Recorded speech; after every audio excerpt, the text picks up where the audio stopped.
وہ رات بھر جاگتا رہا، انتظار کرتا رہا، مگر جس نے نہیں آنا تھا وہ نہیں آئی۔ رات آخری پہر اسد کے تنے ہوئے اعصاب ڈھیلے پڑ گئے۔ اس نے ایک سگریٹ سلگایا اور آرام کرسی پہ لیٹ گیا۔ وہ سوچنے لگا شمیم یا فریحہ کی تو بات اور تھی، وہ دونوں لڑکیاں اس کی ہم پلہ تھیں، وہ اس کی بات ماننے کا اختیار رکھتی تھیں، مگر زاہدہ تو ایک ڈری سہمی سی ملازمہ تھی۔ اس میں اتنی ہمت شاید نہیں تھی کہ یوں اسد کی فرمائش پہ اتنا بڑا قدم اٹھا سکتی۔ اسد نے سوچا کہ اس سے تھوڑی سی رعایت کرنی چاہیے، اسے چل کے آنے کی فرمائش میں نہیں ڈالنا چاہیے، مگر جس وقت وہ یہ بات سوچ رہا تھا اچانک اس کی توجہ کمرے کی کھڑکی کی طرف مبذول ہو گئی۔ ہوا کا ایک جھونکا کمرے میں سرسرایا۔ اس نے پردوں کو ہلایا اور شمعدان کی شمعوں کو ذرا سا لرزا دیا۔ اسد کے رونگٹے کھڑے ہو گئے۔ وہی جانی پہچانی آواز اس کی سماعت سے ٹکرائی۔ غلط سوچ رہے ہو، مرد کی پہچان اس کی مضبوطی اور اس کی سختی ہے، عورت کی پہچان اس کی نرمی اور آمادگی ہے۔ عورت میں لچک نہ ہو تو وہ عورت ہی نہیں، مرد میں کرختگی نہ ہو تو وہ مرد ہی نہیں۔ عورت اپنی زیر دستی سے پہچانی جاتی ہے اور مرد اپنی زبردستی سے۔ یہ آواز اسد کے کانوں میں گونج رہی تھی اور وہ بڑے دھیان سے اپنا تجزیہ کرنے کی کوشش کر رہا تھا۔ کیا یہ آواز واقعی باہر سے آ رہی تھی؟ کہیں یہ اس کے دماغ کے اندر سے اٹھنے والا کوئی مضبوط خیال تو نہیں تھا؟ اس نے اٹھ کے کمرے میں ٹہلنا شروع کر دیا۔ آواز پھر ہوا کی لہروں پہ ابھری۔ آواز کے ساتھ ایک ہلکا سا شور بھی تھا، جیسے یہ غیر مرئی صدا ریڈیائی لہروں کے دوش پہ سوار ہو۔ عورت کے سامنے ایک بار جھکو گے تو پھر جھکتے چلے جاؤ گے، پھر ہر عورت کے سامنے جھکو گے، اس عورت کے سامنے بھی جو تمہارے دل کا روگ ہے۔ ایک دم اسد کے دل میں آئی کہ وہ اس آواز کو مخاطب کرے۔ آج تک وہ اس کو سنتا رہا تھا، اس کو مخاطب نہیں کیا تھا۔ اس کے اندر سے ایک لہر سی اٹھی اور وہ بولا، کون ہو تم؟ کہاں ہو؟ میرے سامنے کیوں نہیں آتے؟ جواب میں خاموشی تھی۔ وہ انتظار کرتا رہا مگر کوئی جواب نہیں ملا۔ اسے یوں لگا جیسے اس نے دیواروں سے بات کی ہو، جیسے کسی نے اسے سنا ہی نہ ہو۔ وہ خاموش کھڑا رہا، کسی رد عمل کا انتظار کرتا رہا۔ رد عمل ظاہر نہیں ہوا۔ وہ خاص کیفیت ختم ہو گئی جس میں اسد کو غیر مرئی آواز سنائی دیتی تھی۔ وہ دوبارہ پلنگ پہ لیٹ گیا۔ وہ یہ سوچ کے پشیمان ہونے لگا کہ ابھی تھوڑی دیر پہلے اس نے دیواروں سے بات کی ہے۔ اگر عبداللہ یا کوئی دوسرا اس طرح سے اسے ہم کلامی کرتے دیکھ لیتا تو کیا سمجھتا؟ عبداللہ کی آواز نے اسے خیالوں سے چونکایا تو اسے اندازہ ہوا کہ صبح ہو چکی ہے۔ عبداللہ بڑی گہری نظروں سے اسے گھور رہا تھا۔ کہنے لگا، دیکھ اسدی، یہ ٹھیک ہے کہ تم ایک بڑے کھلاڑی بن گئے ہو، لاہوریے بھی ہو گئے ہو، مگر کچھ بھی ہے، آخر تو میرے تو لنگوٹیے یار ہو۔ یہ مت سمجھو کہ تمہاری کوئی بات مجھ سے چھپی رہ سکتی ہے۔ مجھے بتاؤ کیا چکر ہے؟ کیسا چکر؟ دیکھو بنو مت، میں اتنا کاکا نہیں ہوں۔ تم نے رات کو کتاب کا بہانہ کر کے مجھے زبردستی دوسرے کمرے میں سلایا، اور میرا خیال ہے کہ تم نے رات کو کچھ پڑھا شڑا بھی نہیں ہے۔ تم تو بال کی کھال اتارنے لگ پڑتے ہو، تو تم ایسی نوبت کیوں لے کے آتے ہو کہ مجھے بال کی کھال اتارنی پڑے؟ عبداللہ ایک مرتبہ پیچھے پڑ جاتا تھا تو پھر آسانی سے جان نہیں چھوڑتا تھا۔ اس نے اسد سے زاہدہ کے بارے میں سب کچھ پوچھ کے ہی چھوڑا۔ جب اسد سب کچھ بتا چکا تو عبداللہ نے گول گول دیدے گھمائے۔ کہنے لگا، تم تو ہر طرف وکٹیں اڑا رہے ہو، اب آگے کیا ارادہ ہے؟ لڑکے کے ارادے سے کیا بنتا ہے، بات تو لڑکی کے ارادے کی ہوتی ہے۔ ہمارے تجربے کا نچوڑ تو یہی ہے۔ عبداللہ نے گہری سانس لیتے ہوئے کہا کہ تمہارا اشارہ شاید شمیم کی طرف ہے، مگر میں سمجھتا ہوں کہ اس معاملے میں تم سے 2-4 غلطیاں ہوئی ہیں۔ خیر چھوڑو اس بات کو، جو قسمت میں لکھا ہو جائے گا۔ فی الحال یہ جو نیا پیج تم نے شروع کیا ہے اس کی کومنٹری سناؤ۔ کیا خیال ہے، آج رات آئے گی وہ؟ ابھی یقین سے کچھ نہیں کہہ سکتا، اسد نے مسکراتے ہوئے کہا۔ ایک تو تم یار ہر لڑکی کو کمرے میں آنے کا پنگا ڈال دیتے ہو، پتہ نہیں یہ کیا کیڑا رینگ رہا ہے تمہارے دماغ میں۔ اسد نے کچھ کہا نہیں، بس کھڑکی سے باہر دیکھتا رہا۔ کبھی کبھی اسے واقعی لگتا تھا کہ اس کے دماغ میں کوئی کیڑا رینگتا ہے، کچھ نہ کچھ انوکھا اس کے ساتھ ضرور تھا۔ ابھی اس نے رات والی بات عبداللہ کو نہیں بتائی تھی۔ اگر وہ اسے بتاتا کہ رات پھر اس نے وہی کیفیت محسوس کی ہے اور وہی آواز سنی ہے تو بحث کا ایک نیا سلسلہ شروع ہو جاتا۔ شام تک زاہدہ نے اپنی صورت نہیں دکھائی۔ اسد چپکے ہی چپکے اپنے اندر ہی اندر کھولتا رہا۔ وہ اپنی کھولن زاہدہ پہ ظاہر کرنا چاہتا تھا، مگر کیسے کرتا؟ پھر ایک ترکیب اس کے ذہن میں آئی۔ رات کو جو کھانا صغیر ان کے لیے لے کے آیا تھا وہ اسد نے نہیں کھایا تھا۔ اسد کے کہنے پہ عبداللہ نے بھی نہیں کھایا۔ صغیر نے پوچھا بھی مگر اسد نے کوئی وجہ بھی نہیں بتائی، بس یہی کہا کہ اس کا دل نہیں چاہ رہا۔ اگلے روز بھی وہ دونوں سویرے ہی سویرے ڈیرے سے نکل گئے۔ شارٹ گن ان کے پاس تھی۔ دوپہر تک وہ چڑیا فاختہ وغیرہ کا شکار کرتے رہے۔ پھر قریبی گاؤں احسن آباد چلے گئے۔ وہاں ان کا ایک پرانا دوست نذیر رہتا تھا۔ اس کے گھر پہ انہوں نے کھانا کھایا، پھر تاش بازی ہوتی رہی۔ رات کا کھانا کھا کے وہ نذیر کی موٹر سائیکل پر واپس ڈیرے آ گئے۔ صغیر اور رنگی صبح سے ان دونوں کے بارے میں پریشان تھے۔ اسد نے انہیں بتایا کہ وہ اپنے دوست نذیر کی طرف چلے گئے تھے۔ صغیر ان کے لیے گرما گرم کھانا لینے جا رہا تھا، لیکن اسد نے یہ بتا کے اسے مزید پریشان کر دیا کہ وہ نذیر کے ہاں سے کھانا کھا کے آئے ہیں۔ اگلے روز بھی اسد نے یہی کچھ کیا۔ وہ صبح کا نکلا اور رات گئے ڈیرے پہ واپس آیا اور آ کے یہ بتایا کہ وہ دونوں کھانا کھا کے آئے ہیں۔ رنگی نے اسد کے سامنے ہاتھ جوڑ دیے۔ چھوٹے مالک، اگر ہم بے وقوفوں سے کوئی گستاخی ہو گئی ہے تو خدا کے لیے ہمیں معاف کر دیں۔ کہیں صغیر کی ماں نے یا گڑیا سے تو کوئی غلطی نہیں ہو گئی؟ نہیں چاچا، ایسی کوئی بات نہیں ہے۔ تم تو اپنی ہمت سے بڑھ کے ہماری خدمت کرتے ہو اور ابھی بھی کر رہے ہو، اسد نے کہا۔ تو پھر کس کی خدمت میں کمی رہ گئی ہے؟ اسد کیسے بتاتا کہ تمہاری بیٹی کی خدمت میں کمی رہ گئی ہے؟ اس نے اپنے چھوٹے مالک کی نگاہ التفات کی قدر نہیں کی۔ وہ اس سے چھپتی پھر رہی ہے۔ اسد نے ادھر ادھر کی باتیں کر کے رنگی کو ٹال دیا۔ اسد جو کچھ کر رہا تھا اس کا نتیجہ اگلے روز نکلا، اور یہ نتیجہ اسد کی خواہش کے عین مطابق تھا۔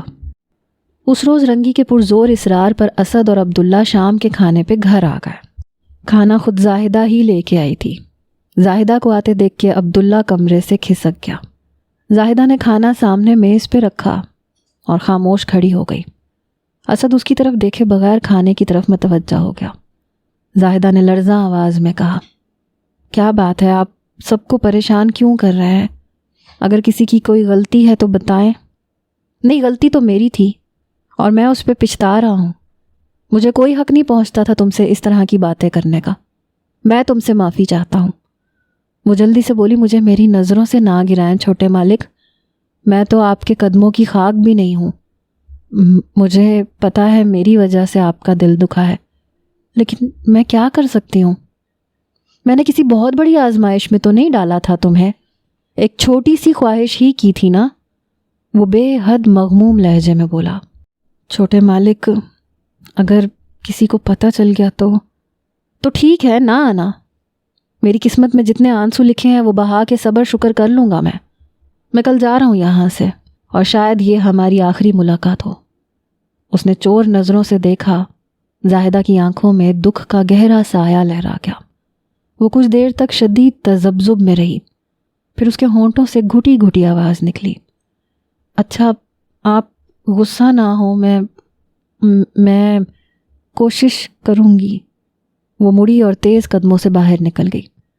اسد نے ہوا میں اپنی کامیابی کی خوشبو سونگھ لی تھی۔ فتح مندی کے احساس نے اسے مسرور کر دیا تھا۔ رات تک کا وقت اس نے جس بے چینی سے گزارا وہ کچھ اسے ہی معلوم تھا۔ وہ ایک ایک پل گن کے گزار رہا تھا۔ اس کی تمام حسیات سمٹ کے اس کی آنکھوں اور اس کے کانوں میں آ گئی تھی۔ رنگی اور اس کا گھرانہ احاطے کے دوسرے سرے پہ تھا۔ وہاں سے اسد کے کمرے میں آنے کے لیے زاہدہ کو تقریباً 100 گز کا فاصلہ طے کرنا تھا۔ وہ سوچ رہا تھا کہ اندھیرے میں پتہ نہیں وہ اتنی دور آ بھی سکے گی یا نہیں۔ وقت ایک ایک پل سرکتا رہا اور پھر ایک ہی اسد کی قسمت جاگ اٹھی۔ پہلے کمرے کے پاس قدموں کی آہٹ سنائی دی، پھر گھبرائی ہوئی زاہدہ اندر آ گئی۔ وہ موٹی اوڑھنی میں یوں چھپی ہوئی تھی جیسے ڈری سہمی چڑیا گھونسلے میں۔ اسد نے اسے بیٹھنے کے لیے کہا۔ وہ پلنگ کے بالکل سرے پہ بیٹھ گئی۔ جی چھوٹے مالک، کیا کہنا تھا آپ نے؟ اس نے سرگوشی کے لہجے میں پوچھا۔ اسد نے قریب ہوتے اس کا ہاتھ تھام لیا۔ زاہدہ، تم نے سنا ہی ہوگا کہ محبت پہ زور نہیں ہوتا، یہ کسی وقت کسی جگہ کسی سے بھی ہو سکتی ہے، اور مجھے تم سے محبت ہو گئی ہے زاہدہ۔ چھوٹے مالک، کہاں آپ کہاں میں، آپ کو خدا کا واسطہ مجھے ایسے خواب نہ دکھائیں جن کی کوئی تعبیر ہی نہ ہو۔ یہ خواب نہیں ہے زاہدہ، یہ حقیقت ہے، اور اس کا ثبوت ہیں یہ لفظ جو میری زبان سے نکل رہے ہیں، جو اس سے پہلے کبھی بھی نہیں نکلے۔ میں تم سے محبت کرنے لگا ہوں زاہدہ۔ اسد نے بازو سے کھینچ کے اسے گلے سے لگا لیا۔ وہ سر تا پا لرز رہی تھی۔ چھوٹے مالک، کوئی دیکھ لے گا؟ اب عبداللہ بھائی کہاں ہے؟ وہ دوسرے کمرے میں ہے، گہری نیند سویا ہوا ہے۔ آپ نے اسے بھی سب کچھ بتا دیا نا؟ نہیں بتایا زاہدہ، اور اگر بتا بھی دوں گا تو وہ میرا دوست ہے، ہماری باتیں ایک دوسرے کے سینے میں دفن ہو جاتی ہیں۔ لیکن پھر بھی بات زاہدہ کے منہ میں ہی رہ گئی، کیونکہ اسد نے اس کے ہونٹ بند کر دیے تھے۔ وہ اسے لپٹانے لگا۔ رات کے ریشمی سناٹے میں آتشی سانسوں کی سرسراہٹ سنائی دے رہی تھی۔ ڈیرے کے پرانے خدمتگار رنگی بابا کی بیٹی اسد کی باہوں میں تھی۔ وہ کافی دیر بعد ان باہوں کے حصار سے نکل پائی تھی۔ اس نے اپنے بکھرے بال سمیٹے، اوڑھنی درست کی، ایک شرمگی نگاہ اسد پہ ڈالی، اور کل رات آنے کا وعدہ کر کے چلی گئی۔ ڈیرے کی خاموش و تاریک دیہاتی راتوں میں رنگی بابا کی بیٹی بڑی رازداری سے اسد کے کمرے میں آتی رہی۔ اسد کا ہمراز دوست دوسرے کمرے میں ہوتا تھا، وہ جاگتے ہوئے بھی سویا ہوا رہتا تھا۔ اسد اور زاہدہ ایک دوسرے کی باہوں میں کھو جاتے۔ زاہدہ جب اسد کے پاس پہنچتی تو خوفزدہ ہوتی تھی، اس کے دل میں راز فاش ہو جانے کا دھڑکا ہوتا تھا، لیکن جب وہ اسد کے قریب آتی تھی تو وہ اس کے کانوں میں ایسی سرگوشیاں کرتا کہ زاہدہ کا خوف بتدریج خود فراموشی کی کیفیت میں ڈھل جاتا۔ وہ اسد میں گم ہو جاتی۔ ایک دو مرتبہ ایسا بھی ہوا کہ وہ دیر تک کمرے میں موجود رہے، لیکن کچھ بھی تھا، ایک خوبی اسد میں تھی، اس نے تمام حالات میسر ہونے کے باوجود حد سے تجاوز کرنے کی کوشش نہیں کی تھی۔ پتہ نہیں کیسا کیڑا تھا اس کے دماغ میں، فریحہ کی طرح اب وہ زاہدہ سے بھی کھیل رہا تھا، لیکن اس کے دماغ کے کسی کوشے میں شمیم بھی ہر وقت موجود رہتی تھی۔ یہ بات بڑی پختگی سے اس کے دماغ میں بیٹھی ہوئی تھی کہ اگر اس نے جذبات کی رو میں بہہ کے کسی بھی لڑکی سے مرد اور زن والا تعلق قائم کر لیا تو پھر شمیم اس سے ہمیشہ کے لیے چھن جائے گی، اور وہ شمیم کو کھونا نہیں چاہتا تھا۔ بے شک وہ شمیم سے بہت دور تھا اور مزید دور ہو رہا تھا، مگر ایک آس تھی جو مٹ کے بھی مٹتی نہیں تھی، ایک ایسی امید تھی جو مر کے بھی مرتی نہیں تھی، بلکہ کسی وقت اسے ایسے محسوس ہوتا تھا کہ وہ زاہدہ میں بھی شمیم کو ہی ڈھونڈ رہا ہے۔ کمرے کے دل فریب اندھیرے میں جب اس کے دہکے ہوئے ہونٹ زاہدہ کے ریشمی لمس سے ہمکنار ہوتے تو وہ لمس اسے شمیم کا لمس محسوس ہوتا۔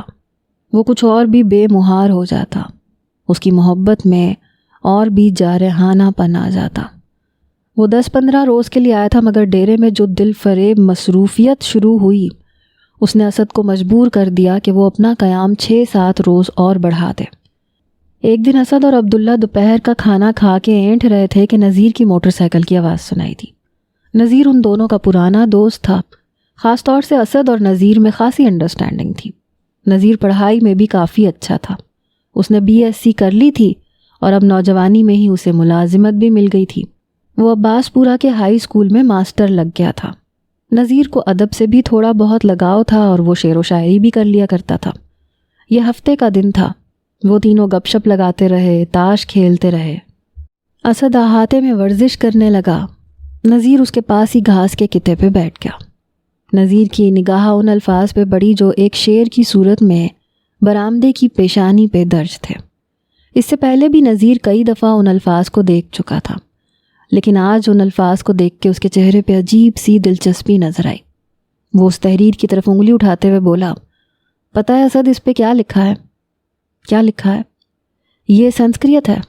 پچھلی دفعہ جب میں آیا تھا تو یہ شعر ایک کاغذ پہ لکھ کے لے گیا تھا۔ اسکول میں ہمارے ایک بزرگ ساتھی ہیں ماسٹر خدا بخش، وہ سنسکریت اور ہندی وغیرہ کو سمجھتے ہیں، انہوں نے فوراً اس کا ترجمہ کر دیا تھا۔ اس کا مطلب کچھ اس طرح سے ہے کہ جب بھی نیم کی شاخوں پہ ہریالی آتی ہے میرے دل کے زخم بھی ہرے ہو جاتے ہیں، میں سر تا پا آنکھ بن جاتا ہوں، اور میرے انتظار کی شدت اتنے گناہ بڑھ جاتی ہے جتنے نیم کے پتے ہوتے ہیں۔ یعنی یہ انتظار کا شعر ہے، اسد نے کہا۔ شاید میں اس کا ترجمہ ٹھیک سے نہیں کر سکا، نذیر نے کہا، ورنہ ماسٹر خدا بخش کہتے تھے کہ انتظار اور جدائی کے بارے میں سنسکرت، ہندی اور گجراتی وغیرہ میں جو بہترین شعر کہے گئے ہیں یہ ان میں سے ایک ہے۔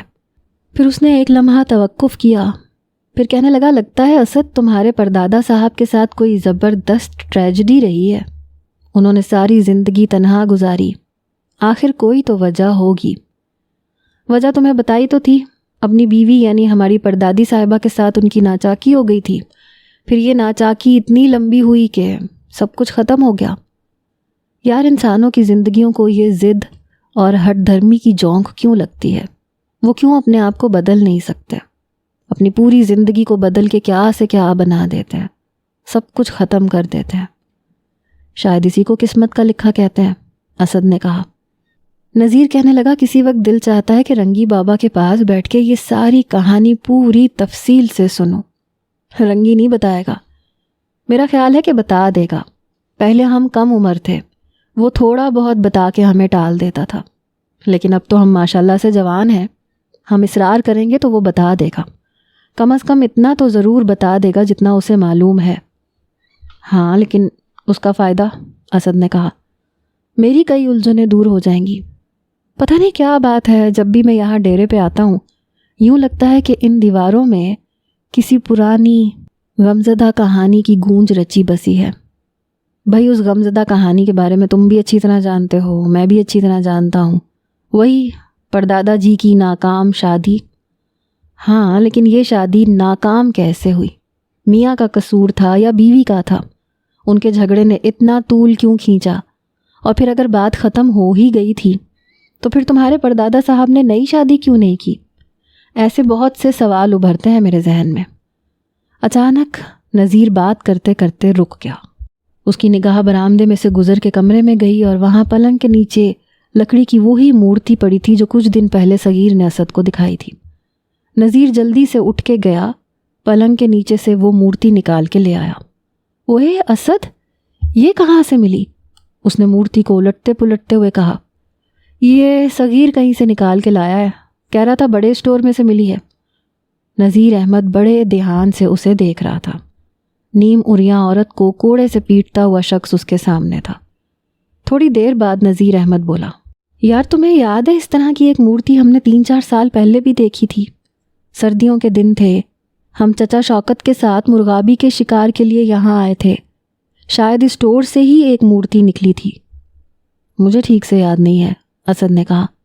ہاں لیکن مجھے تو یاد ہے نا یار، وہ مورتی پھر میں ہی لے کے گیا تھا کپڑے میں چھپا کے اپنے گھر۔ ہم ڈر رہے تھے کہ چچا شوکت کی نظر نہ پڑ جائے اس پہ۔ وہ جوان عورت کی مورتی تھی، اس کا اوپری جسم ننگا تھا اور سینے میں ایک خنجر کھبا ہوا تھا۔ ہاں کچھ یاد آ رہا ہے مجھے، اسد نے کہا۔ میں نے تم سے کہا تھا کہ مورتی لے جاؤ، وہ پچھلے سال تک میرے پاس تھی، پھر اس ڈر سے کہ کہیں کوئی دیکھ نہ لے میں نے اسے توڑ کے جلا دیا تھا۔ دونوں تھوڑی دیر تک خاموش رہے، اپنی اپنی جگہ پہ سوچتے رہے۔ پھر نذیر احمد نے ہی اس خاموشی کو توڑا۔ کہیں ایسے تو نہیں کہ یہ مورتیاں تمہارے پردادا صاحب نے بنائی ہوں؟ کچھ کہا نہیں جا سکتا، اسد نے کہا۔ نذیر احمد دیر تک مورتی کو الٹ پلٹ کے دیکھتا رہا، پھر ایک گہری سانس لے کے وہ گھاس کے کتے پہ نیم دراز ہو گیا۔ اس نے نظر کی اینک اتار کے اس کے شیشے رومال سے صاف کیے، پھر کہنے لگا، اس ڈیرے پہ کئی چیزیں عجیب ہیں اسد، جیسے کہ ہم پہلے بھی بات کر چکے ہیں، حویلی کی ساری کھڑکیاں مشرق کی طرف کھلتی ہیں، مغرب کی طرف ایک کھڑکی بھی نہیں ہے۔ ہاں یہ بات تو واقعی عجیب ہے۔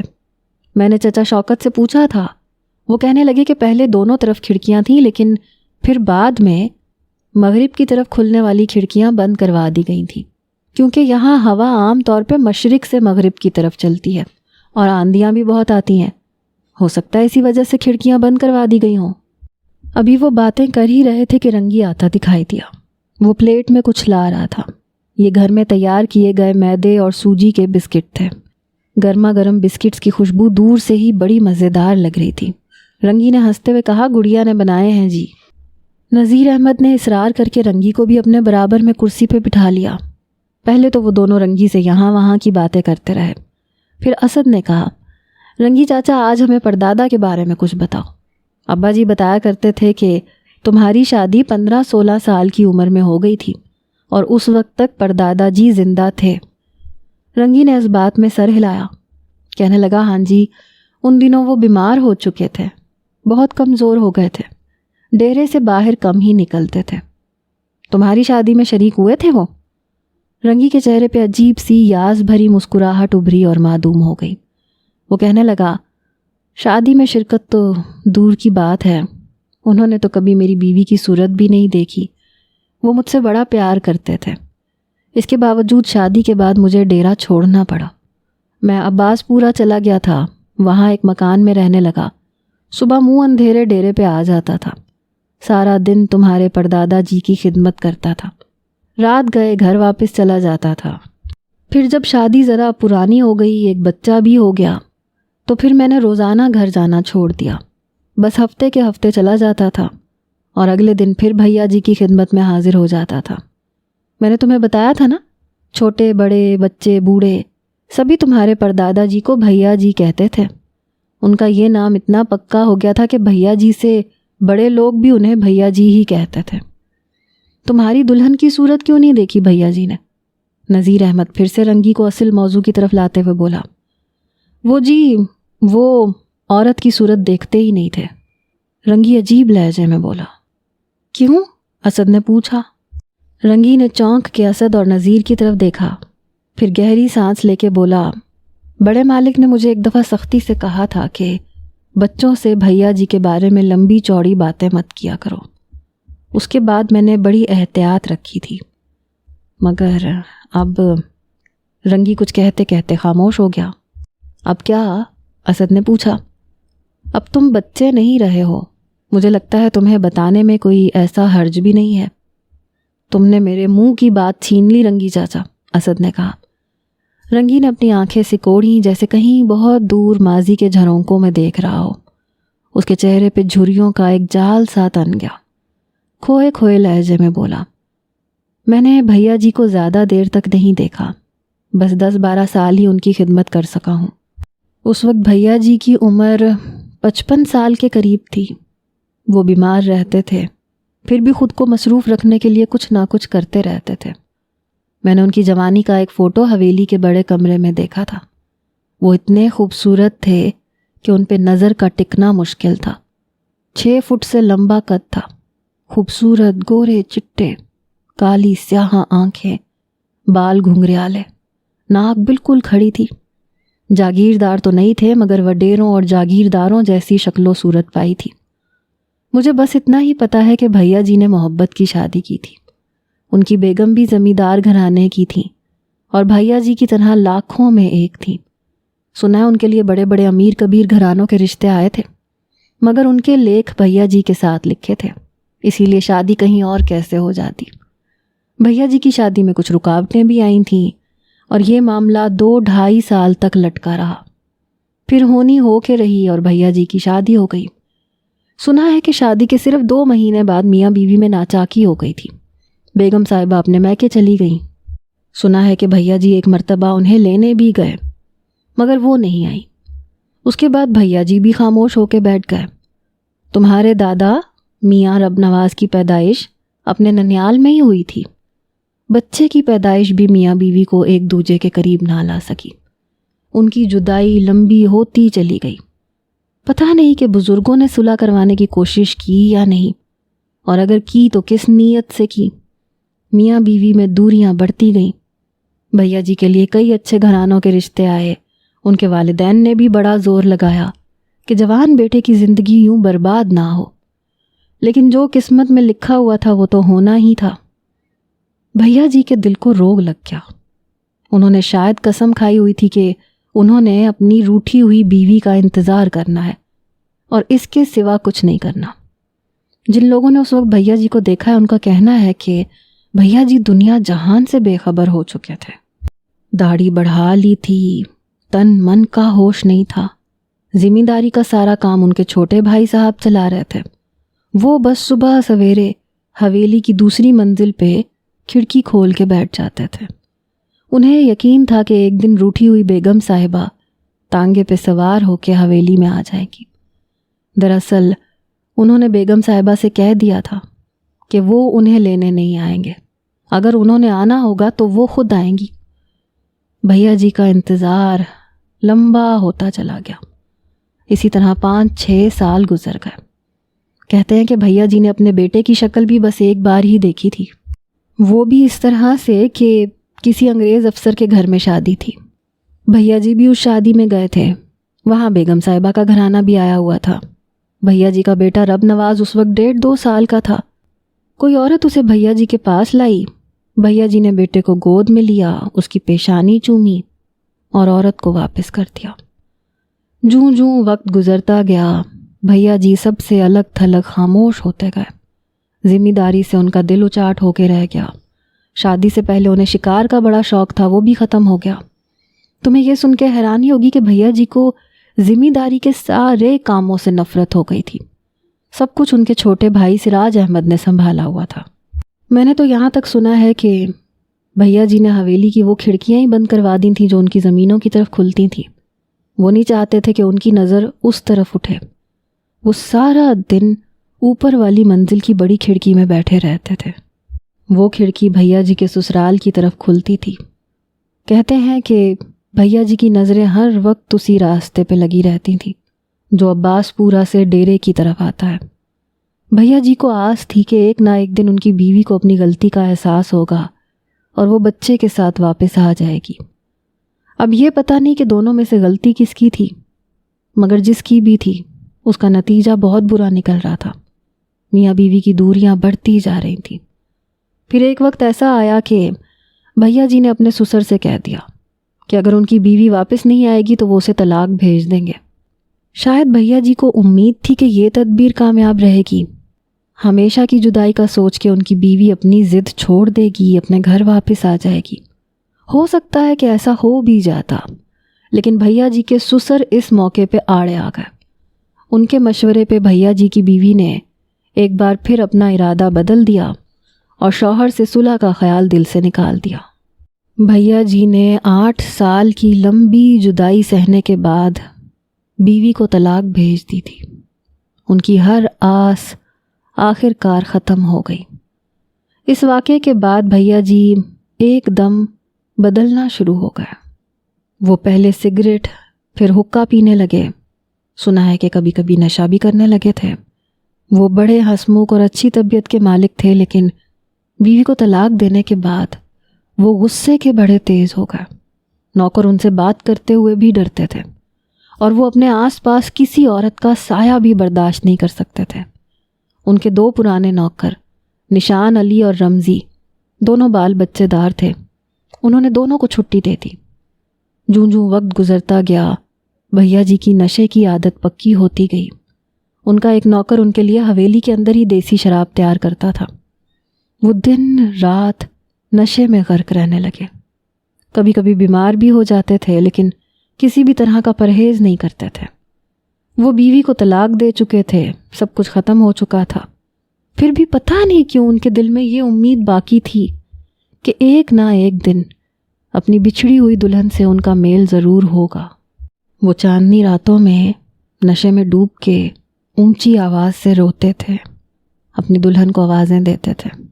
ساری رات وہ کسی پرچھائی کی طرح حویلی کے اندر چکر لگاتے تھے، اور جب سویرا ہوتا تھا تو سب کچھ بھول چکے ہوتے تھے۔ رنگی بابا کچھ بات کرتے کرتے تھوڑی دیر کے لیے ٹھہرا۔ اس نے اپنی سفید داڑھی کھجائی، کچھ دیر تک خلا میں کسی نادیدہ شے کو تکتا رہا، پھر عجیب سے لہجے میں بولا، چھوٹے مالک، آپ بھوت پریت اور ہوائی چیزوں پہ یقین رکھتے ہیں؟ میں تمہاری بات کا مطلب نہیں سمجھا، اسد نے کہا۔ رنگی کی بوڑھی آنکھوں میں ایک عجیب سا دھندلا پن تھا۔ وہ کہنے لگا، آپ پڑھے لکھے لوگ ہیں جی، آپ کا علم ہم جیسے لوگوں سے بہت زیادہ ہے۔ ہو سکتا ہے کہ آپ کو میری بات عجیب سی لگے، لیکن میں آپ کو وہی کچھ بتا رہا ہوں جو میں نے اپنے بڑوں سے سنا ہے۔ کیا سنا ہے تم نے؟ نذیر احمد نے پوچھا۔ کہتے ہیں کہ بھیا جی اچانک بیٹھے بیٹھے بالکل ختم ہو جاتے تھے. یہ سمجھیں کہ جیسے ان کے جسم سے جان نکل جاتی تھی. نہ سانس چلتی تھی، نہ دل دھڑکتا تھا. جسم بالکل پتھر ہو جاتا تھا. کوئی انہیں دیکھ کے یہ نہیں کہہ سکتا تھا کہ وہ زندہ ہے. بس ان کی آنکھوں کے اندر پتلیاں ہلتی رہتی تھیں، اور ان پتلیوں کو دیکھ کے اندازہ ہوتا تھا کہ وہ خدا نخواستہ مرے نہیں ہیں. بھیا جی کی ماں اس وقت زندہ تھیں. وہ بیٹے کی حالت پہ بہت روتی دھوتی تھیں. وہ زبردستی بھیا جی کے لیے حکیم وغیرہ لے کے آتی تھیں. پیروں فقیروں پہ، تعویذ گنڈے والوں کے پاس جاتی تھیں. انہوں نے بے شمار تعویذ حویلی میں بوائے اور لکڑی کی چوکھٹوں میں کیل ٹھکوا ٹھکوا کے عمل کروائے. پتہ نہیں ان چیزوں کا کوئی اثر ہوا یا نہیں، لیکن کچھ عرصے بعد بھیا جی کی والدہ اچانک بیٹھے بیٹھے اللہ کو پیاری ہو گئی. جن دنوں میں اس حویلی میں ملازم کے طور پہ آیا تھا، میری عمر مشکل سے 12-13 سال تھی. مجھے بھیا جی کی شکل بس تھوڑی تھوڑی یاد رہ گئی ہے. وہ گرمیوں کے دن تھے. شام کے وقت میں نے بھیا جی کو سامنے وہ اس بوڑھے برگد کے نیچے دیکھا تھا، وہ جہاں ابھی موٹر سائیکل کھڑی ہے. بھیا جی ایک بڑی سی چارپائی پہ تکیے سے ٹیک لگا کے بیٹھے تھے. ان کی چھوٹی چھوٹی داڑھی تھی. اس داڑھی کے آدھے کے قریب بال سفید تھے. میں نے جب انہیں پہلی بار دیکھا اس وقت بھی ان کے پاس سفید شراب کی بوتل رکھی تھی. گلاس ان کے ہاتھ میں تھا. ایک بار روب سا بندہ بھیا جی کے پاؤں دبا رہا تھا. بعد میں مجھے پتہ چلا کہ وہ بھیا جی کا چھوٹا بھائی سراج احمد تھا. بھیا جی کے چہرے پہ اتنی تکلیف اور اتنا دکھ نظر آتا تھا کہ میں آپ کو بتا نہیں سکتا.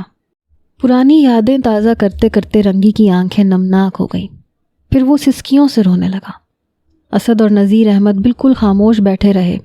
وہ بھی جیسے رنگی کے ساتھ ہی ماضی کے ایک پردرد دور میں چلے گئے تھے. 2-3 منٹ کی خاموشی کے بعد نذیر احمد نے کہا، رنگی چاچا ایک بات بتاؤ، کیا بھیا جی لکڑی کی مورتیاں وغیرہ بھی بناتے تھے؟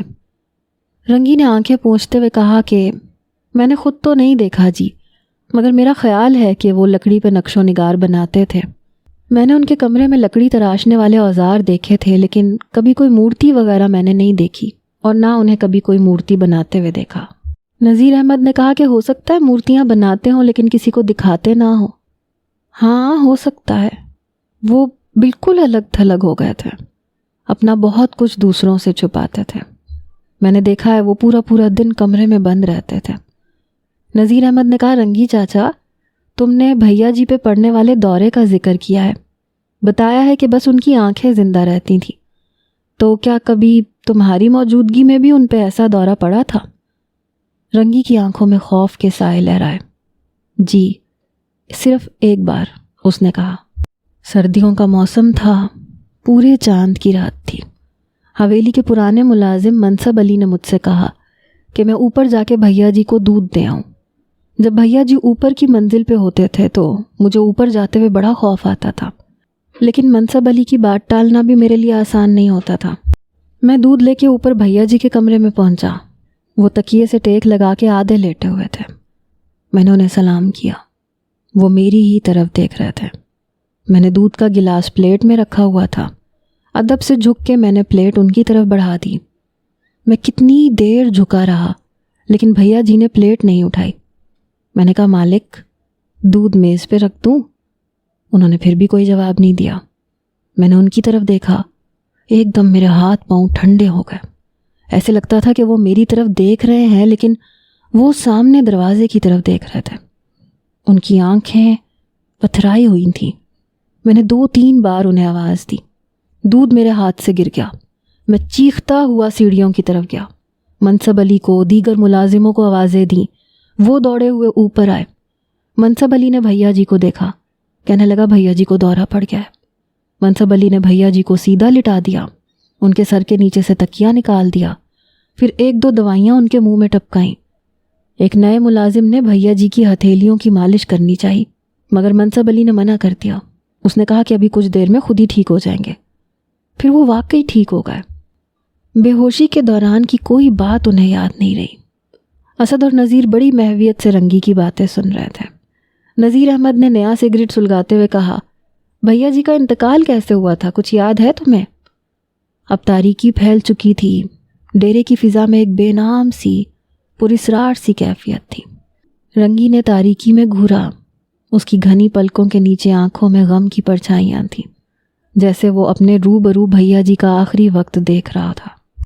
وہ کہنے لگا، شاید آپ کو معلوم ہوگا بھیا جی کی وفات اسی حویلی میں ہوئی تھی۔ مجھے اچھی طرح یاد ہے، وہ بھی چاند رات تھی۔ اگلے روز چھوٹی عید تھی۔ بھیا جی نے اس روز عام دنوں سے زیادہ شراب پی لی۔ ڈاکٹروں نے انہیں نشے سے منع کر رکھا تھا اور وہ کسی حد تک منع ہو بھی گئے تھے، مگر پتہ نہیں کیا بات تھی، کسی بھی دن دہاڑے اور خوشی کے موقع پہ وہ زیادہ غمزدہ ہو جاتے تھے۔ آدھی رات کا وقت تھا، اچانک بھیا جی کے کمرے سے گولیاں چلنے کی آواز آئی۔ پہلے تو میں یہ سمجھا کہ ملازم خوشی میں پٹاخے چلا رہے ہیں، لیکن پھر منصب علی کی چیخوں کی آواز سن کے میں بھی بھیا جی کے کمرے کی طرف دوڑا۔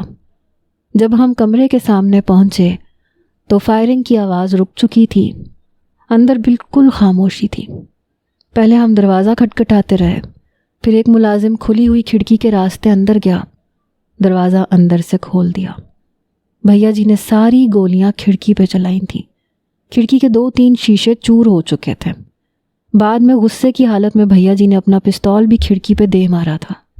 وہ پستول کھڑکی سے باہر برآمدے میں پڑا ہوا ملا۔ اس کے بعد بھیا جی پہ دورہ پڑ گیا۔ جب ہم نے انہیں دیکھا تو وہ پلنگ پہ گرے ہوئے تھے، ان کا آدھا دھڑ پلنگ سے نیچے لٹکا ہوا تھا۔ منصب علی نے فٹافٹ دراز میں سے ان کی دوائیاں نکالیں، انہیں کھینچ کے پلنگ پہ لٹایا، ان کے سر کے نیچے سے تکیہ نکالا، مگر جب منصب علی نے دوائی دی تو شیشی خالی تھی۔ اس نے دوسری شیشی دیکھی، وہ بھی خالی تھی۔ وہ بڑا گھبرایا۔ اسی وقت ایک بندہ دوائی لینے کے لیے شہر دوڑایا گیا، لیکن بھیا جی کا وقت پورا ہو چکا تھا۔ انہیں سخت دورہ پڑا تھا اور وہ نشے میں تھے۔ آدھے پونے گھنٹے کے اندر وہ ختم ہو گئے۔ ان کے مرنے کے بعد بھی ہمیں یقین نہیں آ رہا تھا کہ وہ مر گئے ہیں، کیونکہ ان کی سانس اور نبض تو پہلے بھی بند ہو جاتی تھی۔ ہم تو ان کی آنکھیں دیکھ رہے تھے، ان کی آنکھیں حرکت نہیں کر رہی تھیں۔ پھر آخر کار ڈاکٹر پہنچا، اس نے بڑی دیر تک معائنہ کیا اور پھر اس نے بتایا کہ بھیا جی اب اس دنیا میں نہیں رہے۔ بھیا جی مر گئے، لیکن ان کے عزیز رشتہ داروں کو یقین نہیں آتا تھا۔ وہ کہتے تھے کہ بھیا جی ابھی بھی دنیا میں ہے۔ ہر ایک کو یہی لگتا تھا کہ بھیا جی زندہ ہیں، ابھی اٹھ کے بیٹھ جائیں گے۔ انہیں 8 پہر گھر میں رکھا گیا، یہاں تک کہ ان کا جسم سخت ہو گیا، لاش کی رنگت بدلنے لگی۔ پھر شہر سے 2 بڑے ڈاکٹر آئے، انہوں نے بھی بڑی دیر تک بھیا جی کو دیکھا۔ پھر انہوں نے کہا کہ انہیں دفنا دیا جائے، نہیں تو لاش خراب ہو جائے گی۔ عید سے اگلے روز صبح سویرے انہیں عباس پورہ کے قبرستان میں دفن کر دیا گیا تھا۔ اسد نے پوچھا، یہ دوائیوں کا کیا چکر تھا؟ کیا واقعی دوائیاں ختم ہو گئی تھیں؟ اس بارے میں یقین سے کچھ نہیں کہا جا سکتا چھوٹے مالک۔ ہو سکتا ہے کہ دوائیاں سچ مچ ختم ہو گئی ہوں، یا پھر ڈھکن کھلا رہنے سے ضائع ہو گئی ہوں۔ کچھ لوگ یہ بھی کہتے ہیں کہ دوائیاں بھیا جی نے خود ہی گرا دی تھیں، وہ اور زندہ رہنا ہی نہیں چاہتے تھے، وہ بہت زیادہ نشہ بھی اسی لیے کرنے لگے تھے۔ نذیر احمد نے کہا کہ فائرنگ کے بارے میں تو میں نے بھی سنا تھا، لیکن میں نے سنا تھا کہ بھیا جی نے ہوا میں گولیاں چلائیں تھیں۔ نہیں جی، انہوں نے کھڑکی پہ گولیاں چلائیں تھیں، یوں لگتا تھا جیسے انہوں نے کسی کا نشانہ لیا ہے۔ مجھے پتا ہے اس سے پہلے بھی ایک مرتبہ انہوں نے اپنے حقے کی وزنی چلم اتار کے کھڑکی پہ دے ماری تھی اور اس کا شیشہ ٹوٹ گیا تھا۔ تیز نشے میں ان سے ایسی حرکتیں ہوتی رہتی تھیں۔ نذیر احمد نے فلسفیانہ انداز میں کہا، کبھی کبھی بھیا جی مجھے کسی قدیم ناول کا نیم دیوانہ کردار لگتے ہیں، جو یونان کے کسی غار میں بیٹھا اپنی محبوبہ کا انتظار کرتا رہا، جسے کسی جادوگر نے پتھر کا بنا رکھا تھا، یا چڑیا مینا کی شکل دے کے کسی پنجرے میں بند کر رکھا تھا۔ اسد کہنے لگا، تم اس کہانی کو جتنا کھوجو گے اتنا الجھن میں پڑو گے، بہتر یہ ہے کہ ہم ایک ایک کپ گرم چائے پئیں اور تاش کھیلیں۔ اس وقت اسد کے جی میں یہ بات آئی کہ وہ نذیر احمد کو اپنی پراسرار الجھن کے متعلق کچھ بتائے، اسے ان غیر مرئی سرگوشیوں کے متعلق بتائے جو اس کے کانوں میں گونجا کرتی ہیں، لیکن اس نے خود پہ ضبط کر لیا۔ کیا سوچ رہے ہو؟ نذیر احمد نے اسے ٹوکا۔ کچھ نہیں، رنگی کی باتوں کے بارے میں ہی سوچ رہا تھا۔ غلط کہہ رہے ہو، کچھ اور سوچ رہے تھے، شاید شمیم کے بارے میں پلاننگ بنا رہے ہو کہ اس محبت کی ماری کو مزید کس طرح ستایا جا سکتا ہے۔ ہاں تمہیں تو بس وہی مظلوم نظر آتی ہے، اسد نے جل کے کہا۔ ویسے میں اس کے بارے میں نہیں سوچ رہا تھا۔ تو پھر کرکٹ کے بارے میں سوچ رہے ہوگے؟ یار لوگ بتا رہے ہیں کہ آج کل تمہاری بولنگ بڑی دھوم مچا رہی ہے۔ نہیں، کرکٹ کے بارے میں بھی نہیں سوچ رہا تھا۔ تو پھر جناب کی سوچ کے گھوڑے کہاں گھاس چرنے گئے ہوئے ہیں؟ میں عبداللہ کے بارے میں سوچ رہا تھا۔ وہ شکار کے لیے جال مرمت کرانے گیا تھا، ابھی تک نہیں آیا۔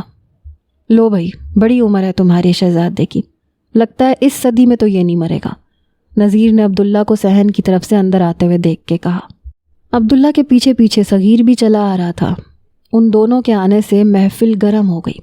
عبداللہ نے ٹیپ ریکارڈر آن کر دیا، صغیر نے تاش کھیلنے کے لیے چادر بچھا دی، چاروں بیٹھ گئے اور کھیلنے لگے، یہاں تک کہ کافی رات ہو گئی۔ صغیر اٹھا اور اجازت لے کے چلا گیا۔ اسد، عبداللہ اور نذیر کچھ دیر تک گپ شپ کرنے کے بعد سو گئے۔ بند کمرے کے باہر حویلی کی بالائی منزل پر مشرق کی طرف کھلنے والی کھڑکیاں ہوا کے زور سے ہولے ہولے ہل رہی تھیں۔ چاندنی میں ان کے سائے کبھی طویل ہوتے تھے، کبھی مختصر ہوتے تھے، لیکن ہوا تو تھی ہی نہیں۔ صبح اسد اور عبداللہ جلدی اٹھ گئے۔ انہیں آج مچھلی کے شکار پہ جانا تھا۔ وہ سارا دن انہوں نے سائفن مچھلیاں پکڑتے ہوئے گزارا۔ وہیں پانی کے کنارے مچھلی پکانے کا انتظام بھی کیا گیا تھا۔ ٹھنڈے پانی سے باہر آ کے، تھکن سے چور ہو کے گرما گرم مچھلی کھانے کا مزہ ہی کچھ اور تھا۔ شام سے 1 گھنٹے بعد وہ ڈیرے واپس پہنچے تو نذیر بڑی بے چینی سے اسد کا انتظار کر رہا تھا۔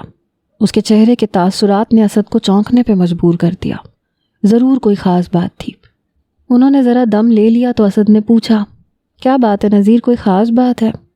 اس نے اس بات میں سر ہلایا، اٹھتے ہوئے کہنے لگا، تم میرے ساتھ آؤ۔ عبداللہ اس وقت نہا رہا تھا۔ اسد اور نذیر طویل برآمدے میں سے گزر کے اسٹور روم کی طرف آ گئے۔ اسے بڑا اسٹور روم بھی کہا جاتا تھا۔ نذیر احمد کے ہاتھ میں لیمپ تھا۔ وہ دروازہ کھول کے اسٹور میں داخل ہوئے اور اس پچھلے کمرے میں پہنچ گئے جہاں کاٹ کباڑ کے عقب میں پرانی وضع کے 3 جستی صندوق اوپر نیچے رکھے رہتے تھے۔ ان میں سے 2 کو پیتل کے تالے لگے ہوئے تھے۔ تالوں کا رنگ بھی سیاہ پڑ چکا تھا۔ اسد نے دیکھا کہ ان تینوں صندوقوں کو اوپر نیچے سے اتار کے کھینچ کے کمرے کے وسط میں رکھ دیا گیا تھا۔ جہاں سے صندوق ہٹائے گئے تھے وہاں دیوار میں ایک مستطیل خانہ نظر آ رہا تھا۔ اس خانے کی لمبائی اتنی تھی کہ اس میں درمیانے سائز کی ایک میز رکھی جا سکتی تھی۔ گہرائی بھی کافی زیادہ تھی۔ اس خانے کو ایک تختے سے بند کر دیا گیا تھا۔ تختے پہ جو رنگ کیا گیا تھا وہ دیوار کا ہی رنگ تھا۔ طائرانہ نظر سے دیکھا جاتا تو اس خانے کی موجودگی کا اندازہ لگانا دشوار تھا۔ اسد نے نوٹ کیا کہ پلاس وغیرہ کے ذریعے تختے کی میخیں اکھاڑی گئی ہیں اور اب تختہ یوں ہی خانے کے اوپر دھرا ہوا ہے، اور یہ بھی ظاہر ہو رہا تھا کہ یہ سارا کام ابھی ابھی کیا گیا ہے، شاید 2-3 گھنٹے پہلے۔ یہ سب کیا ہے؟ اسد نے پوچھا۔ میں تمہیں کچھ دکھانا چاہتا ہوں، نذیر احمد نے کہا۔ اس نے آگے بڑھ کے تختہ خانے کے اوپر سے ہٹا دیا اور لیمپ آگے کر دیا تاکہ اسد کو خلا کے اندر جھانکنے میں آسانی رہے۔ اسد نے جھک کے خلا میں دیکھا اور اس کی آنکھیں کھلی کی کھلی رہ گئیں۔ وہ جھکا کا جھکا ہی زمین پہ بیٹھ گیا اور محویت سے تکنے لگا۔ تقریباً 5x4 فٹ کا وہ 4 فٹ گہرا خلا لکڑی کی مورتیوں سے بھرا ہوا تھا۔ چھوٹے بڑے سائز کی یہ درجنوں مورتیاں تھیں۔ ایک نظر میں ہی اسد کو اندازہ ہو گیا کہ یہ ویسی ہی مورتیاں ہیں جیسی وہ اس سے پہلے دیکھ چکے ہیں۔ انہیں بڑی مہارت سے تراشا گیا تھا۔ جو مورتیاں اچھی بنی ہوئی تھیں ان پہ پالش وغیرہ بھی کی گئی تھی، اور تعجب کی بات یہ تھی کہ ان ساری مورتیوں میں عورت موجود تھی۔ کچھ میں عورت تنہا تھی، کچھ میں اس کے ساتھ مرد نظر آتا تھا۔ عورت جوان سال لڑکی تھی، اس کے خد و خال دلکش تھے، جسم بھرپور تھا۔ مرد ایک جاگیردار ٹائپ شخص نظر آتا تھا۔ اس کی مونچھیں اوپر کو اٹھی ہوئی تھیں، نقوش سخت گیری کو ظاہر کرتے تھے، اور جس مورتی میں بھی وہ موجود تھا وہ لڑکی پہ ظلم و ستم کرتا ہی نظر آتا تھا۔ کہیں پہ وہ نیم برہنہ لڑکی کو بالوں سے پکڑ کے گھسیٹ رہا تھا، کہیں اسے ٹھوکریں رسید کر رہا تھا، کہیں لڑکی اس کے پاؤں میں گری ہوئی تھی، رحم طلب انداز میں اس کی طرف دیکھ رہی تھی۔ ایک مورتی میں وہ شخص لڑکی کی لاش کے قریب کھڑا تھا۔ اس نے شیر کے شکاری کی طرح اپنا پاؤں لڑکی کے سر پہ رکھا ہوا تھا۔ اس کے ہاتھ میں رائفل بھی دکھائی دے رہی تھی۔ ایک مورتی میں روتی ہوئی لڑکی کے گلے میں رسی دکھائی گئی تھی۔ کئی مورتیاں اچھی بنی ہوئی تھیں، کئی ذرا بھدی سی تھیں۔ بہرحال ساری مورتیوں کا موضوع ایک ہی تھا، عورت سے نفرت۔ ایسی مورتیاں بھی تھیں جن میں مرد کو عورت سے ریپ کرتے دکھایا گیا تھا، اور یہ مورتیاں خاص طور سے قابل نفرت تھیں۔ اسد اور نذیر کتنی دیر تک ان مورتیوں کو الٹ پلٹ کے دیکھتے رہے۔ ان مورتیوں کے علاوہ اسٹور روم کے اس خلا میں لکڑی کا ایک چھوٹا سا ڈبہ بھی تھا۔ اس ڈبے میں کچھ سادہ کاغذ تھے، بلکہ انہیں کاغذوں کے پرزے کہنا چاہیے۔ مورتیاں دیکھنے کے بعد اسد اور نذیر احمد نے خلا کو اسی طرح لکڑی کے تختے سے بند کر دیا اور میخیں ٹھونک دی۔ اس کے بعد وہ جستی صندوق بھی ترتیب سے تختے کے سامنے جوڑ کے رکھ دیے۔ پھر وہ بوجھل دل کے ساتھ اسٹور روم سے باہر نکلے۔ دروازے کو تالا لگا کے وہ اپنے کمرے میں واپس پہنچ گئے۔ نذیر احمد نے کہا کہ سب سے پہلے تو میں تم سے معافی مانگنا چاہتا ہوں کہ تمہاری اجازت کے بغیر میں اسٹور روم میں گیا، وہاں چیزوں کو الٹ پلٹ کے دیکھا۔ نہیں، ایسی کوئی بات نہیں، تم کوئی غیر تھوڑی ہو، اسد نے جواب دیا۔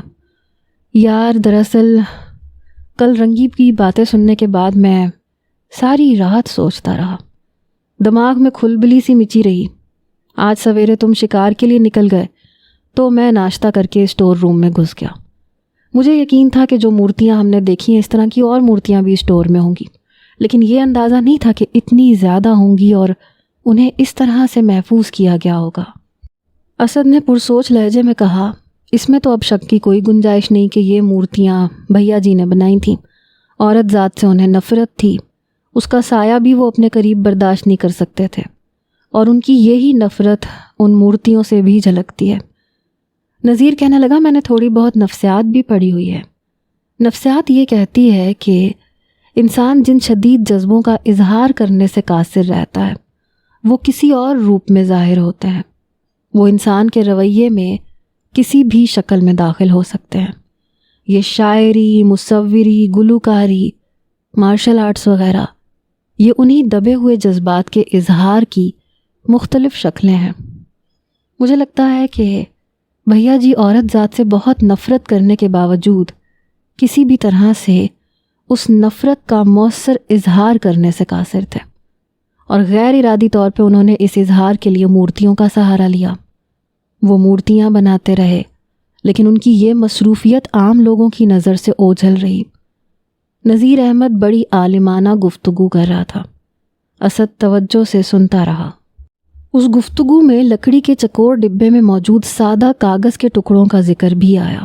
ان کاغذوں پہ کوئی تحریر نہیں تھی، پھر انہیں پھاڑا کیوں گیا تھا؟ اور اگر پھاڑا گیا تھا تو پھر سنبھال کیوں لیا گیا تھا؟ گفتگو کے دوران میں نہ جانے کیوں ایک بار پھر اسد کے دل میں یہ بات آئی کہ وہ نذیر احمد سے اپنی الجھن کے بارے میں بات کرے، اسے بتائے کہ اس کی سماعت کو کبھی کبھی ایک غیر مرئی آواز کا تجربہ ہوتا ہے۔ وہ پورے ہوش و حواس میں ہوتے ہوئے اس آواز کو سنتا ہے، سمجھتا ہے، لیکن ایک بار پھر اس نے اپنا یہ ارادہ تبدیل کر دیا۔ اگلے روز نذیر احمد کو ضروری کام تھا، اسے 9 بجے سے پہلے ہر صورت اسکول پہنچنا تھا۔ وہ اسد اور عبداللہ سے رخصت ہو کے چلا گیا۔ اس رات اسد کے نیم تاریک کمرے میں پھر سے زاہدہ کی چوڑیوں کی چھن چھن گونجی۔ آج رات وہ 3-4 دن کے بعد ملے تھے، اس لیے ملاقات میں والہانہ شدت تھی۔ صبح اسد کو ویسے بھی چلے جانا تھا۔ دونوں ایک دوسرے کی قربت میں گم ہو گئے۔ جذبات انہیں اپنے تند ریلے میں بہانے لگے۔ زاہدہ خود فراموشی کی کیفیت میں اسد کی باہوں میں تھی، لیکن اسد کو کبھی بھی اپنی حدود نہیں بھولتی تھی۔ اسے ہمیشہ یہی لگتا تھا کہ جس دن وہ اپنی حد پار کر گیا، شمیم اس سے ہمیشہ کے لیے چھن جائے گی۔ یہی وجہ تھی کہ وہ بے انتہا قریب ہوتے ہوئے بھی انتہا سے بہت دور رہتا تھا۔ اس نے زاہدہ کو خود سے جدا کرتے ہوئے کہا، اچھا اب تم جاؤ۔ کیوں؟ آپ کو بہت جلدی ہے؟ زاہدہ کے لہجے میں شکوے کی جھلک تھی۔ نہیں بھائی، ایسی بات نہیں ہے، تم خود ہی کہا کرتی ہو کہ کوئی جاگ گیا تو قیامت برپا ہو جائے گی۔ کبھی کبھی تو مجھے سچ مچ بڑا ڈر لگتا ہے، لیکن آج ایسی کوئی بات نہیں ہے۔ صغیر شکار کی وجہ سے سارے دن کا تھکا ہوا ہے، بڑی پکی نیند سویا ہوا ہے۔ ابا عباس پورا گیا ہوا ہے، اماں بھی سوئی پڑی ہیں۔ اسد نے زاہدہ کی آنکھوں میں دیکھا جہاں گلابی ڈورے تیر رہے تھے۔ وہ کہنے لگا، زاہدہ، میں تمہیں کوئی جھوٹا خواب نہیں دکھانا چاہتا۔ میں نے ایک بار تم سے شادی کی بات ضرور کی تھی، لیکن مجھے ٹھیک سے نہیں پتا کہ میرے گھر والے اس بات پہ راضی ہو سکیں گے یا نہیں۔ زاہدہ کے ہونٹوں پہ غیر محسوس مسکراہٹ ابھری۔ کہنے لگی، چھوٹے مالک، آپ کو صفائیاں دینے کی ضرورت نہیں ہے۔ آپ سے ملنے کے بعد میں ایک سیکنڈ کے لیے بھی نہیں بھولی ہوں کہ آپ مالک ہیں اور میں ادنا سی نوکر ہوں۔ ابا کہا کرتا ہے کہ آپ ہماری جند جان کے مالک ہیں۔ ہم اپنی کھال کی جوتیاں بنوا کے آپ کے پاؤں میں ڈالیں تو بھی آپ کی مہربانیوں کا حق ادا نہ ہو۔ میں آپ سے کچھ بھی نہیں مانگتی۔ میں جانتی ہوں مجھے کچھ مل نہیں سکتا، اور جو مل رہا ہے یہ بھی بہت ہے۔ وہ ایک بار پھر اسد کے سینے سے لگ گئی۔ زاہدہ کی سوچ کا یہ حقیقی انداز تھا، اور اس حقیقی انداز میں سوچ کے زاہدہ نے ایک بہت بڑا بوجھ اسد کے سینے سے ہٹا دیا تھا۔ وہ اس کی باہوں میں سماتی چلی جا رہی تھی۔ آج قیام کے آخری دن اس کی محبت کا انداز والہانہ تھا۔ اسد بھی اسے لپٹا رہا تھا۔ وہ اسے چومتا رہا، لپٹتا رہا، لیکن اپنی حد کے اندر رہ کے۔ اور جب وہ رات کے اندھیرے میں اس موم جیسی متی و غیر مراحم لڑکی سے پیار کر رہا تھا، اس کے ذہن میں شمیم کی شبیہ ابھر رہی تھی۔ وہ سوچ رہا تھا کہ کاش زاہدہ کی جگہ وہ ہوتی۔ اگلے روز صبح سویرے اسد ڈیرے سے براہ راست لاہور روانہ ہو گیا۔ اس نے اپنا سامان بعد میں منگوانے کا فیصلہ کیا تھا۔ دراصل وہ شادپور جا کے شمیم کی صورت دیکھنا نہیں چاہتا تھا۔ پتہ نہیں کیوں اس کی صورت دیکھ کے وہ اندر سے بھسم ہونے لگتا تھا۔ لاہور میں کرکٹ کی سرگرمیاں زوروں پہ تھیں۔ اسد کے لاہور پہنچنے کے 2-3 دن بعد ہی لیگ کرکٹ کا سب سے بڑا ٹورنامنٹ شروع ہو گیا۔ حالانکہ اسد کو لاہور آ کے زیادہ پریکٹس نہیں ملی تھی، لیکن پھر بھی اس نے ٹورنامنٹ کا آغاز بڑے اچھے طریقے سے کیا۔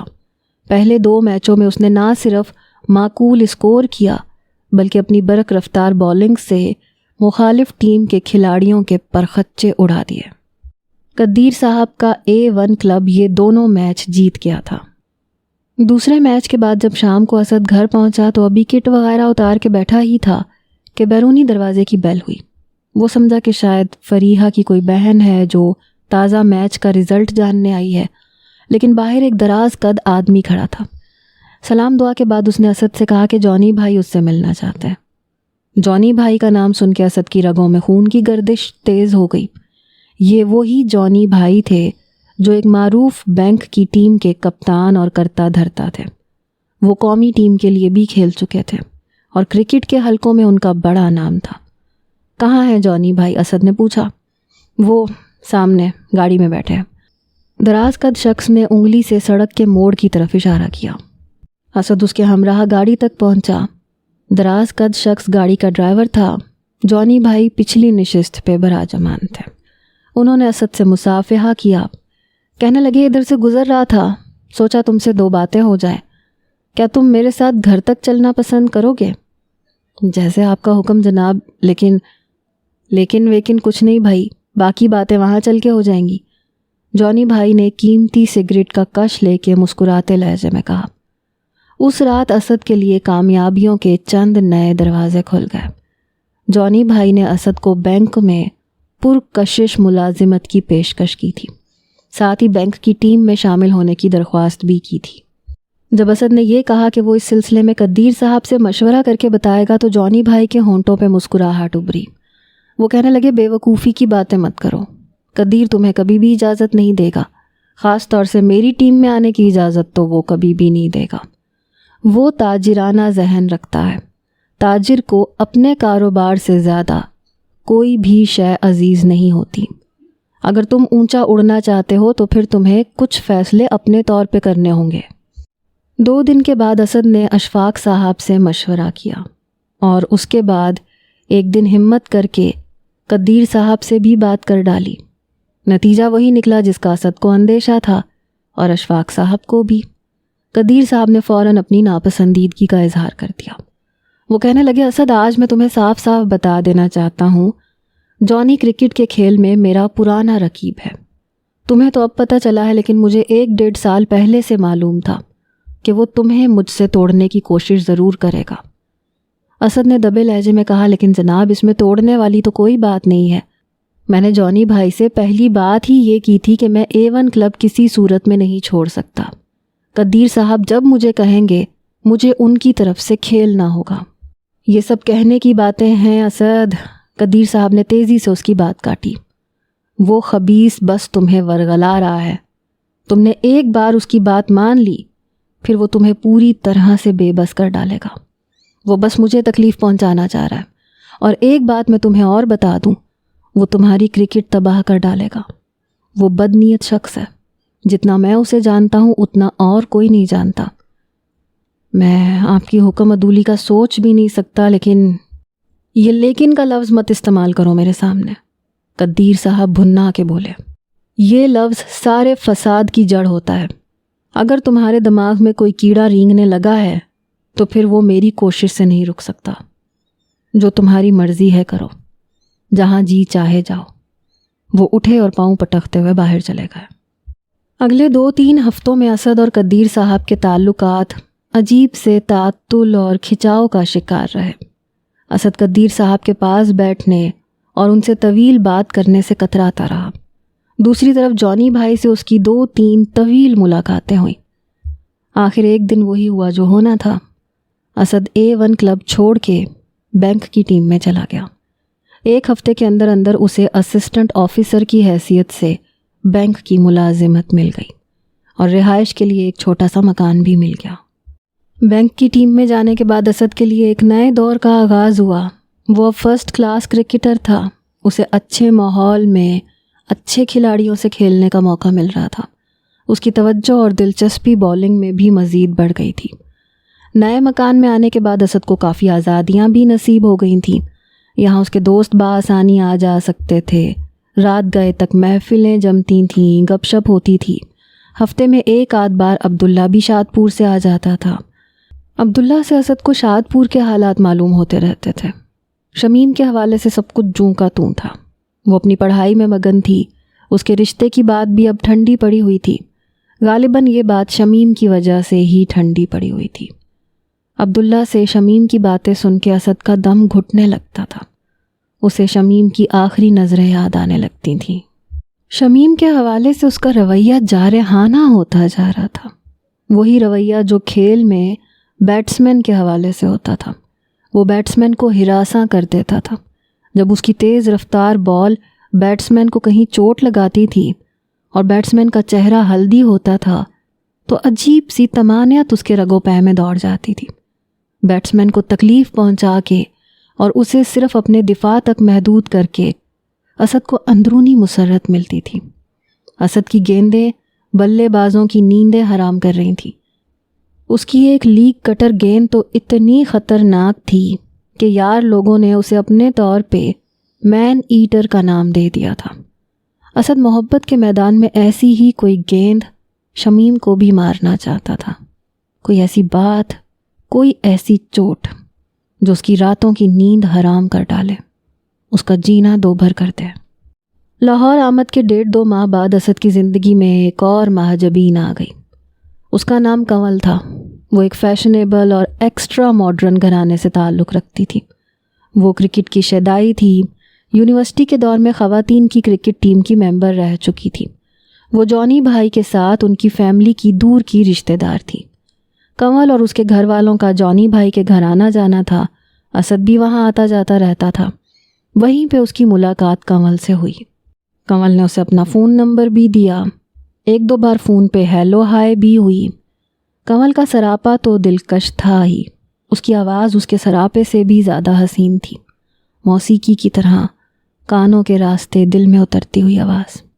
اس آواز میں نسوانیت کوٹ کوٹ کے بھری ہوئی تھی. یوں محسوس ہوتا تھا کہ یہ ایک مکمل اور بھرپور نسوانی آواز ہے. نازک نازک، میٹھی میٹھی، خفت جذبات کو جگاتی، اکساتی ہوئی. اسد تنہائی میں بیٹھ کے کبھی کبھی اپنا تجزیہ بھی کیا کرتا تھا. یہ بات وہ خود بھی اچھی طرح جانتا تھا کہ اس کے اندر نئی نئی مہمات سر کرنے کا جنون ہے. کوئی بھی مہم جتنی زیادہ مشکل ہوتی تھی اسے سر کرنے میں وہ اتنا ہی سرگرم ہو جاتا تھا. اور پھر جب مہم سر ہو جاتی تھی تو ایک دم اس کے جذبات پہ بھی اوس پڑ جاتی تھی. اب کنول کے معاملے میں بھی یہی سب کچھ ہو رہا تھا۔ کنول میں وہ تمام خصوصیات موجود تھیں جو اسد کے شوق کو ہوا دیتی تھیں۔ وہ جوان تھی، خوبصورت تھی، اعلیٰ تعلیم یافتہ تھی، نہایت اونچے گھرانے سے تعلق رکھتی تھی، اور پھر ایک خاص بات اور تھی، وہ شادی شدہ تھی۔ شادی شدہ ہونے کی وجہ سے وہ اسد کو خود سے بڑے فاصلے پہ نظر آئی۔ اس فاصلے نے اور اس دوری نے کنول کو اسد کے لیے ایک مشکل مہم بنا دیا۔ اس مہم کو سر کرنا اسے بہت دلچسپ نظر آنے لگا۔